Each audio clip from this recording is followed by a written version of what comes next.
naman po ako. At ako po ay nagpapastol ng mga kambing. Ayan po yung aking mga kambing. Nasa bukid na sila. At tinatiran ko po sila ng tubig. Ayan, bundat na po yan. Isa na yan. Malapit na po yan mga anak, mga kabukid. Ayan na yung pa po yung isa. Nandun po sila sa gawin na yan. Ayan po sila. Mga kabukid, hello po. Yan, nagaanian na po dito. Malapit na namang matapos mga kabukid. Ito po, dito nagre-repair po sila. At dito po sa gawin na to ay na-repair na po ito isang araw. Ayan. Isang araw po na-repair yan. Nagkalubak-lubak po sila dyan at nagkaano-ano po yung reaper. Kaya 2 araw po halos na ni-reaper to mga kabukid.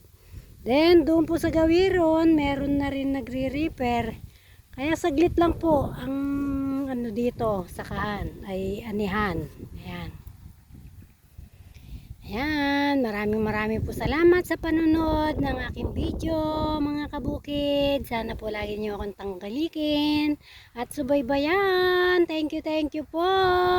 Pa-heart and share naman dyan mga kabukid. Thank you po and I love you all. God bless at ingat po ang lahat.